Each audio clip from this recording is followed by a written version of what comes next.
What's up, everybody? We're back again. My voice is back. It's episode 102.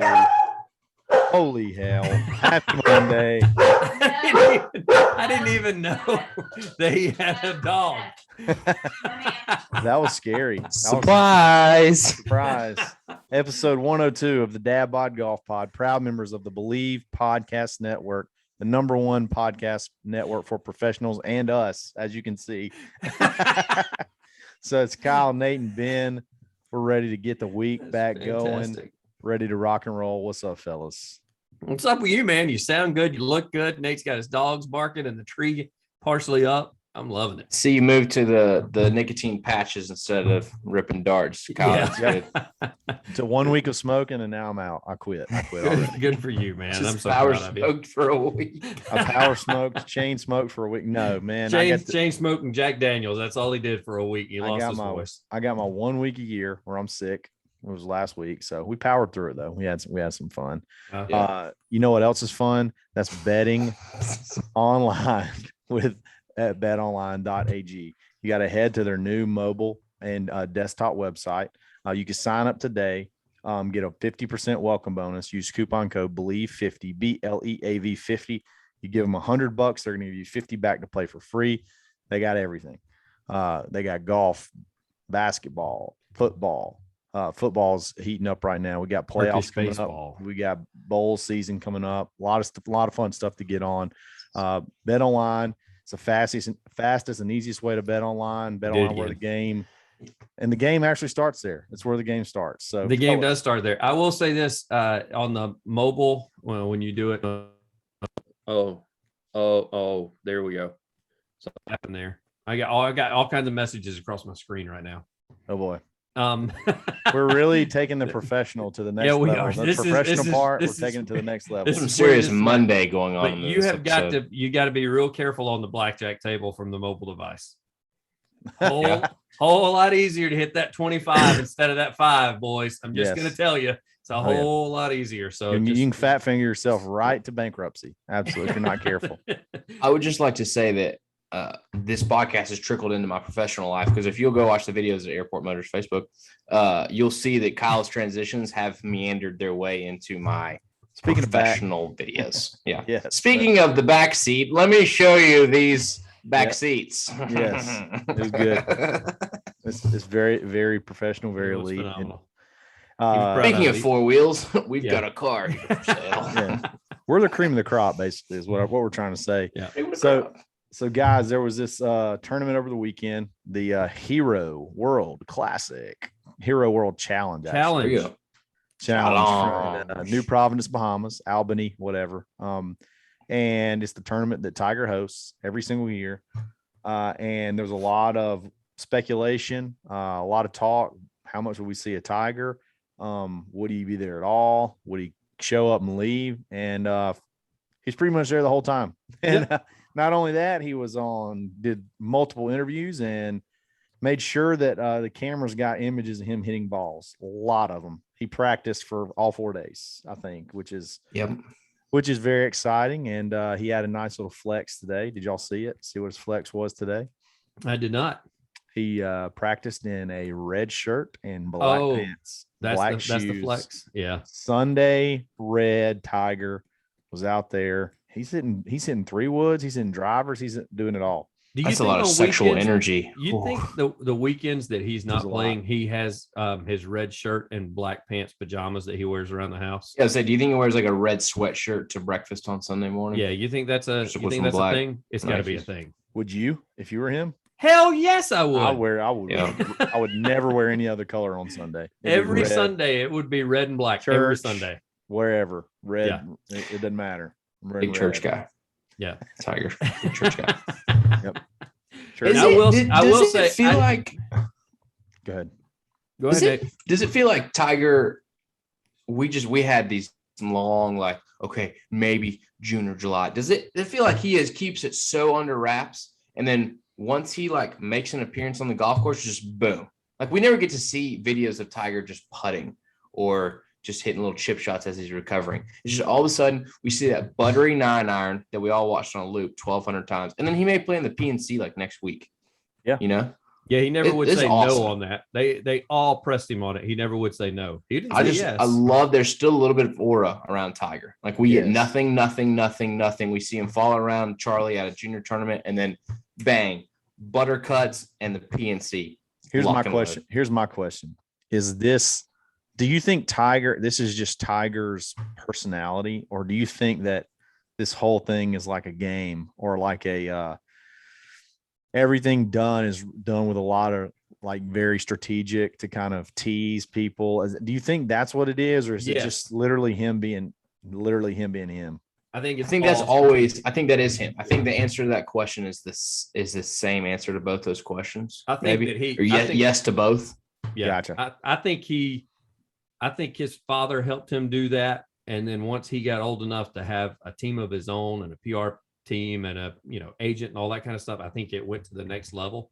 But I think everything that his dad did was calculated and measured, and I think that it just kind of, I'm like Nate, it's yes to both. The answer is yes to both, because I think it's ingrained in him. So I think it comes second nature. I don't think that that's something that's an issue for him. I think when he sits down and he's like, yeah, if I plan on playing the PNC, these are things I need to do. And he doesn't need, his team doesn't have to tell him what he needs to do. I think he's already got it in his head, like what he thinks he needs to do.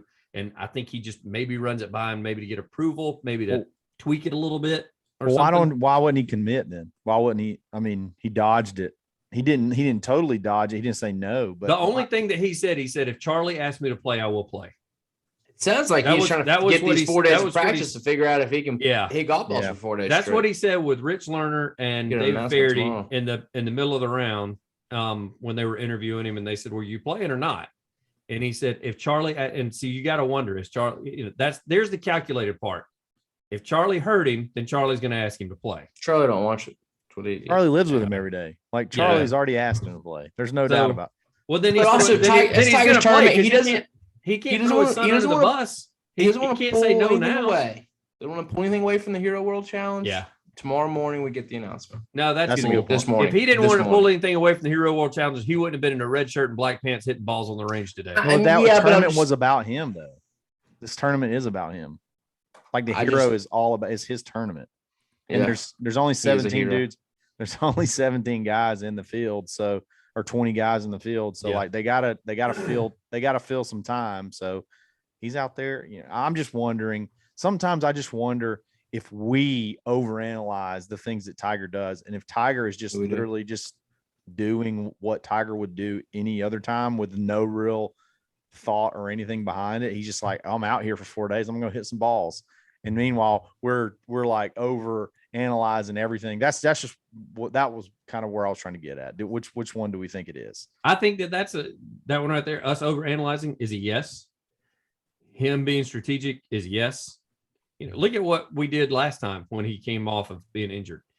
They were showing him slowly like hitting wedge shots and putting and stuff like that. And then the next, like a week and a half later, he's ripping 4 irons down the middle of the fairway, like at a higher speed than he had when he left the tour. So yes, we overanalyze it. Number 2, I do think is a yes that he calculates it. One more quick note. All the interviews that we've had, and I think he is slowly trying to prepare for the landing of this. It's over. He'll play 5 or 6 events. On some off chance, maybe he'll be in contention. I think he won the Masters. He got to the top again. I think it's going to be painful to watch the next few years. There was a tone that was sort of like, I needed to just prove to myself that I could do it one more time, and now I'm good.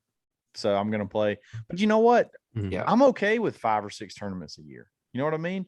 Like, I got no problem with it. Give me the 4 majors and give me, the Players, Bay Hill, maybe the Memorial. The stuff Memorial. Like, you got to play Jack's turn. Yeah. Stuff like that. Like, that's all we could ask for. And, like he may be in content, he may make a run. Every now and then, but I do get the feeling because he said it multiple times, I had to climb Mount Everest one more time is what he said. That was his exact words. And so, I don't know. It was interesting. He knows Jack's record is out of reach for him now. Mm-hmm. and I think it sounds like he's all in on Charlie. Sounds like he's okay with it. Sounds he's ready to make Charlie. Yeah, it sounds like he's content with his decision. He's okay with it. Yeah, yeah, that's the biggest thing. And I will say this: you talked about the calculation and things that he says, and kind of overreact. I mean, that's me overreacting when I listen to his interview with Lerner and Faherty on set. He is not going to be playing in tournaments that have a long course. I mean, if it's a major, yes, but anything that is for the Bombers, it doesn't sound like it's every single tournament now. Because I know that's what made me, because he kept mentioning over and over how much length he's lost. Yeah, and Masters he wouldn't have damn long. Yeah, he wouldn't have said that if he didn't. Basically, he wasn't letting us know. Listen, you get into some of these that. I think he's just tempering expectations. British Opens are basically the shortest courses left in the on the rotation. Yeah, and I bet he still got the stinger. Yeah, oh, yeah. He went Hoylake, didn't even pull a driver out. He's probably going to have a lot of stingers. If I had to guess. So that happened. There was a lot of Tiger talk all weekend. It was pretty cool to see. He boated his yacht up down there to the Bahamas, which is. His yacht. Sick yacht. Whatever. I don't even know what you say. Speaking of boating your yacht. It's not a sailboat. I mean, drove it, I guess. Swannies.co. Yeah. Yeah. Why not? Swannies.co. We love them. Yeah. Check out coupon code DadbodGolfPod -25. Take 25% off your next order. We just had a big 100th episode giveaway over the weekend. Yes, congratulations to the winner. Enjoy your shopping spree, $100 shopping spree. And check them out. Swannies.co. Get you some Christmas stocking stuffers. Get you some, send this link to your wives, guys. Send Swannies.co to your wives. Tell them about the coupon code.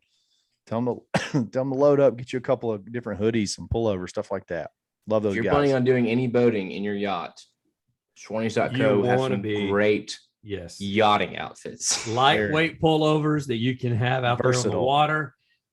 So like Kyle might be a cool northerly breeze coming off when you boat your yacht, as Kyle says it, then all of a sudden you're good to go.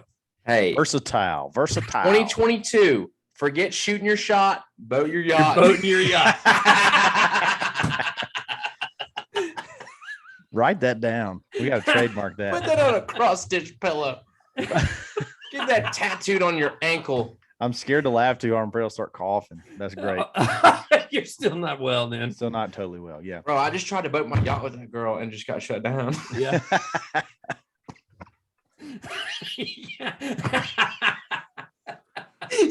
I knew it would come. I mean, you use it in all sorts of ways. I mean, when Kyle starts bragging about how he outdrove us, you can be like, bro, quit boating your yacht.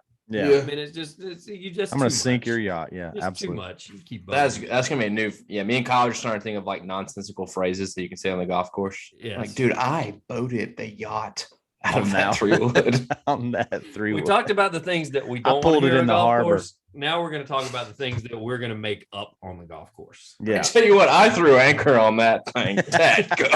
Dadgummit. All right, let's talk about the actual tournament. Okay. The actual tournament was pretty entertaining. Victor Hovland and his our AKA 420 pulled it out in the end. Look at you. He a lot of nickname guys had there was a lot of nickname guys in this field. I wanted to do a whole leaderboard of just our nicknames that we came up with, talk about the different guys, but no, Hovland Brooksy finished T14. Bryson, excuse me. Brooksy, aka Bryson, finished T14. He came out hot. He was tied for the lead there in the second after the second round, I believe, and then inevitably he caved like he always does. 73-74 to finish out the weekend. Way to go, Bryson. Was it the third round that he hit the lady on the first hole?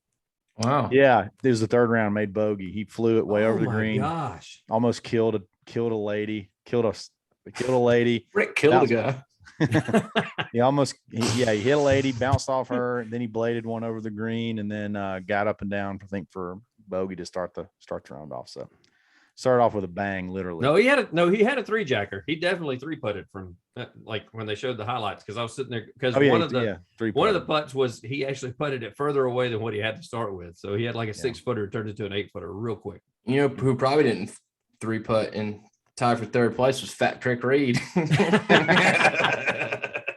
I saw that's never gonna get old. Patrick Reed. So one, I turned it obviously sometime point today I was watching, and of course Patrick's trying to get a ruling, over in the junk, and he's like, if I really rotate through on my front foot's going to slide and hit the sprinkler head.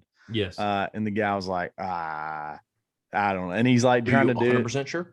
Yeah. He's like, get your club. Let's get address the ball. So he literally has to get his club, address the ball, and he's working so hard. And the announcer's like, he's going to have to drop it and it's going to plug. Like, why wouldn't he just hit it? Like, it's got a really good lie. Like, leave it alone, Patrick. Yeah. No. So of course we had a classic Patrick Reed moment. To me, the big storyline was Colin Morikawa. Short round, yeah, aka short round, aka Data from the Goonies, whatever you want to call him.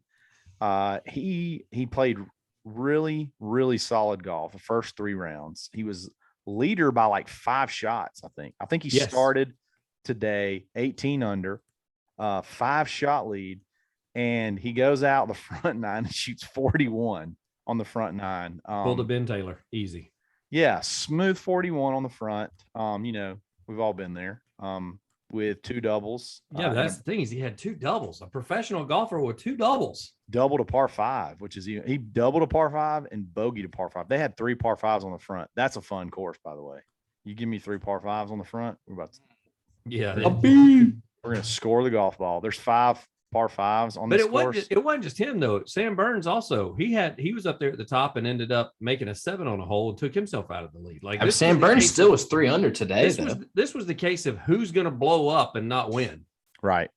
So Colin, like I said, Colin started off 18 under, ended up shooting 76, and Victor Hovland ended up winning at 18 under. So my only request from this tournament, from the parts that I saw of it, shout out to my daughter, Macy. Great job. She had her ballet this weekend. So I was at 3 different showings of the Nutcracker. That's top-notch dad bod stuff right there, guys. Have you guys ever seen the Nutcracker? Do you know anything about it? Not. I had to research it because it was a little weird. Got to be honest with you, just a little weird. Just saying. First act made total sense. Second act, I was like, somebody was high when they came up with this. Whatever. Yep. So it's more than I've ever talked about the Nutcracker in my entire life. Exactly. 12 seconds. And he didn't even make an appearance in the second half. So I was like, why are they calling the show the Nutcracker? The dude's gone. He's dead. Ball Buster, I think, is the 2021 version. 2021 version. So she did great. She looked great. She was gorgeous. And so I had fun doing that. But I did stay up late and watch the rounds afterwards, and they have got to do something with 18 on this course. That thing was playing over par. Like, I know everybody wants a great finishing hole, and everybody's like, hey, get a finishing hole. So, no, when they're all struggling to par just to finish, I don't like that kind of finishing hole. Like, I don't want it to be just a simple, like, I also don't like Pebbles. Well, I take that back. Pebbles, even though it's par 5, it's still risk reward. So I do like Pebbles, finishing hole. But this is, it's a par 4. It's really long. Is par 4 18 really? at Bryson was tough. Yeah, 18 at Augusta is tough. Well, tee shot is. After that, they should be okay if they just get it in the fairway. Yeah, this is demanding tee shot, very demanding tee shot, and then a extremely demanding second shot. And then they put the pin in a really, really nasty place on Saturday. It was like way, way back in the back. So that's a tough finishing hole. Some of the pros were saying afterwards, when they were saying, even when I went to the tee, like, I'm thinking I just need to get out of here. No worse than a bogey. Like, you don't hear pros think like that. Mm-hmm. Like, they don't think no worse than a bogey. That's not supposed to. That's our way of thinking when we're like, okay, got this bet. I can't do worse than a bogey because I don't want to lose $5 to Kyle. Like, that's the way I'm thinking. Not a pro. They're not supposed to think that way in a tournament. I never think like that when I'm playing Kyle. But I'm trying to think of tough finishing holes. 18 at Whistling Straits for the Ryder Cup was pretty tough. That was a tough finish. But I mean, I don't like simple ones, but I don't want one that's playing over par where basically it's just ever who survives ends up winning the tournament. So here's a quick question for you guys. And I know the way you grew up on a golf course is like impacts you for the rest of your life, right? Like you play the same golf course growing up. I grew up finishing on a par 5. Like, that is just, it still bothers me that AU Club where I play like doesn't finish on a par 5. Like it seems natural, you know. Right. You hit driver off of number 1. It still bothers me to not be able to hit driver off the first hole. But you finish on a par 5. So I love a par 5 finish. Par 4 finishes are so like, unless it's, I don't know, they're lame. Unless it's like a really cool, yeah, like a really cool finishing hole. Big downhill where you can see you're looking out down onto the clubhouse, looking up to the clubhouse. Yeah. Stuff like that. I'm like, par 5 finishing hole is pretty cool. Andalusia Country Club was dogleg right. It's a dumb hole. It is. It's a dumb hole. And the thing is, if you play the back first, you finish on a par 3 because 9's a par 3. We actually preferred to finish that way. Like when we had a chance, we'd ask the pro all the time, hey, can we go off a 10? And so that way we could finish on the par 3 just because it was a dumb hole. And then I guess the course I played most up here was RTJ. 18's okay on the lake. I'm not a big fan of it. 18 on the links is nasty. 18 on the links is probably the hardest finishing hole That's a good par 4 to finish on. Your drive, your placement, your tee ball placement is key because you can have an 8 or a 9 iron in, or if you just miss it, you're hitting a friggin' hybrid in and trying to hit a green that, even though it's huge, it's super skinny. So you have to have your distance right because you can't miss it. You definitely can't miss it short. And if you miss it long, you're pretty much short-sighted no matter where you put it if you go long. Right. Homework project for next episode. Let's come up with the best finishing hole in golf. Best finishing. I like it. Yeah. That could be a would you rather. Off the top of my head, I could think of it right now. I don't know how to make it a would you rather Wednesday. I mean, I guess we could just do that. Pick your favorite finishing hole. Yeah. Okay. I'll have to do a little research, definitely. But getting to this tournament, it didn't look hard. It was just everybody was having trouble hitting the dadgum fairway. And then, of course, they got themselves in trouble. So I'll say this, moving away from the whole per se, just the overall tournament. I'm so upset at Morikawa because a Morikawa Hovland finish would have been amazing for golf. I know it's the Hero World Challenge. There's only 20 guys. It's basically a silly season event. But we were so close. Did they get a playoff between Hovland and Morikawa? That would have been sick. That would have been really nice. We were really, really, really close to having Bryson and Brooks together on Saturday. It was so close. Yes. Brooks, awesome. If Brooks birdied 18 on Friday, they would have been together. He threw the match. Yeah. Brooks, Brooks also played pretty good and then just fizzled. He's kind of been doing that lately. He had a top 10 in a 20-man event. I still hate you, Brooks. Yeah. He's got to get, from what I saw of it this week, I think because he has been playing with those irons that, shout out to Nate. He also has the Strixon irons. Brooks, his iron game was fine. He was having a tough time finding the fairway. Off the tee, yeah. He's got to get used to that driver. And I don't know if he goes back to a mixed bag because that was one thing when he switched and went full switch. I guess that's in his contract that he had to take the Strixon driver, but he never had an issue with the TaylorMade driver. He was always he pretty much did very well off the tee with his TaylorMade. So, you see a lot of guys now with the contracts being different and they play with a mixed bag and they'll always go back to like their driver and 3-wood of what they just feel comfortable with, no matter what their irons are. And you got to wonder if he keeps doing this and spraying it all over the place with that driver. If they don't get it adjusted, he goes back to Old Faithful. Could happen. It could happen. So that was the Hero World Challenge. Big shout out to 420 for taking home the meal. Cool $1 million for winning that tournament. Next event, I don't remember this. Hold on before you move on. One thing we didn't mention, Tropic Thunder ended up having $1 billion caddy because everybody didn't take their quote unquote real caddies to this thing. It's because, like you said, it's supposed to be like a silly season golf type event, Nate. Like Brooks had his brother. And had his brother. And then but I don't know how Tropic Thunder knows the billionaire.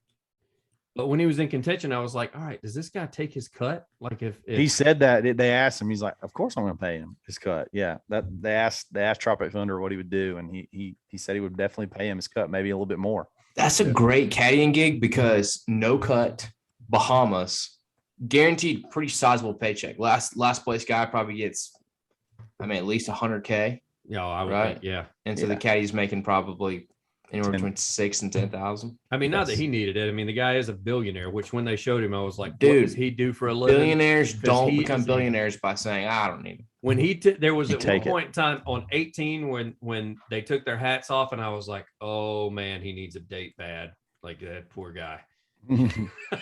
He's unfortunate. It just when I think billionaire, he's not the first face I see. Kyle, I'll put it that way. How about that? There you go. I totally get it. Hey, this is hilarious. I can't even believe we didn't talk about this. And it's probably because they came in dead last. So Stenson and Spieth. Oh my gosh. Stenson and Spieth. I was watching when this happened. I was watching and nobody knew what happened. So Stenson and Spieth came in 19th and 20th. Out of a 20. Thanks to the fact. Out of a 20 person field. And so they go off the front nine and they get to number 10. It's either 9 or 10. I'm pretty sure it was 10. I think. Okay, 9, whatever. It was 10. No, it was a ninth hole because 9 and is it 17 share a tee box area. A tee box area. A tee box area, excuse me. Yes, not the same tee box, but an area. So essentially they had been teeing off flip-flopped all week. So they're hitting from across the pond into a par 4 for number 9, and then they'd move over and hit back across the pond for 17. Well, they went and hit off the same tee box they hit off the previous 3 days, and they had switched it. And there's a hilarious post on PGA Tour's Instagram. So they hit off the wrong tee box, and what was funny was Stenson pipes one out the middle, and then Jordan tees one up, and he tees it up a little in front of the marker. So Stenson's like, no, you got to back that up a little bit. So he told him to back it up a little bit. He on the wrong tee box, and then they both hit it off the wrong tee box. And he's like, we both hit beautiful drives, and then just a 2-stroke penalty for both of them. So they both hitting 4 in the fairway. I read more on this. If the PGA Tour official had not confronted them, they would have DQ'd. So they'd be getting nothing. So only if they had signed the wrong scorecard, they would have signed it. The PGA Tour official the PGA Tour official did not. Apparently, the tour official did not have to say anything to them. Yeah, which is odd to me. Because number one, when you're the tour official and you're walking with this group and you see them going to the wrong tee box. What about the guys on the tee box with the hush y'all signs? Yeah, that's the thing. Where were they? Where was everybody, Nate? That was my thing. When they said this happened, not once, but both players did it. Yeah. I'm sitting there going, well, they weren't the only ones lost. The guy working the damn event was lost. So what happens if Stenson pipes one down the gut from the wrong tee box? Jordan tees it up in front. Stenson's like, no. So Jordan picks it up and hey, by the way, other tee box. Stenson gets the penalty and Jordan didn't because Stenson tried to get down. That would have been a way better story. That would have been a better story. You probably the guy in charge was probably like, oh crap. What do I do here? Do I just hit something? He just hit off the wrong tee box. I guess I'm just so he's like, I'm just gonna let them both. I'm gonna let them both hit it off, and then I'm gonna call it in. Instead of getting the the only thing I could think is keep in mind when they have people doing this, they're volunteers. They may not necessarily be a golfer. This did sound like a confusing situation. It was very confusing. Especially if you see the course, like the tee box that they hit off looks like it should have been the tee box for the par 3, but they were crisscrossing them the whole week to give like a little bit of a tougher shot for both. So then you go back to where it's normally at the normal tee box is. So it was really confusing, really funny that happened. You just don't see that very often with pros. I mean, they were the first group off. So that's why. So I wonder if every group after that, 20 guys. I wonder if every group after that, they were like, "Hey, be sure to go to that tee box. Don't." They said there was signs and everything up. Like it. They didn't care. They're ready to get done. Get out of there. Quick trivia piece about the rules: if you sign a score that's lower than your actual score, you get DQ'd. If you sign for a higher score, you don't get DQ'd, but you have to take it. So if you shot 65 and you signed for a 67, you're not disqualified, but your 67 is now what counts. I had no idea. That's when you're like Yeah. Jordan. Now, if you shot 65 and you signed for 64, you're disqualified. Yeah, but when you're like Spieth today and you're already in last place, that doesn't matter. He should have just No, signed I'm just trying to. He should just sign for trying higher to learn you score. something. Why don't we just say learn. this? Why don't we just go, hey, you added it up wrong. We fixed it though. It's no big deal. Yeah. Because like Soon, yeah, I know. Like, Which, what are we, I mean, what that are we never gonna happened, do? But Like, do we think we're gonna zing one in there, like send one in there under the wire now that like nobody's gonna catch? Like, I'm gonna really try to send this 63 in when I really shot 65 and nobody's gonna notice. Like, come on, guy. You think anybody's Golf's so stupid sometimes. That's so stupid. Listen, I had a 4 on 18. I'm gonna put down a 3. They're not gonna know. Nobody don't know. Nobody's gonna. Did you just make 3 there? I had 4. Yeah. Oh, you made the putt? Oh, okay. Yeah. Yeah. Here's another thing. You're not even keeping your own score. That's you what I don't keep your own like. score and your partner score. Yeah. Yeah, but like, doesn't your part? Yeah, but you have to sign for what your partner kept. Don't you? You sign for what your partner writes down. That's what's scary. That's what's scary. That's what I don't like. I don't like. If I'm the guy, if I'm playing with you, I'm gonna throw something in there. You better be ready. I'm gonna throw a 3 down there when there was a 4. Hey, let's see what happens. Try to sneak one in there. Just see if you're paying attention. Less guys to compete against. Exactly. Everything's a test. Okay. Everything's a test. What if you did something like that and the guy you're giving score shot like 83, he's having a horrible day, and then you just DQ'd him because you put like a 7 instead of an 8. Oh man. It's awesome. That's they all say where they're like, it's my fault. I should have known. Like it's like, no, but you got to be thinking under your breath, like, what a dick. He put that down. He knew better. Like, hey, I told him. Family friendly show. It's part of the rules, man. We're gonna gotta make it happen. Gotta make it happen. Yeah.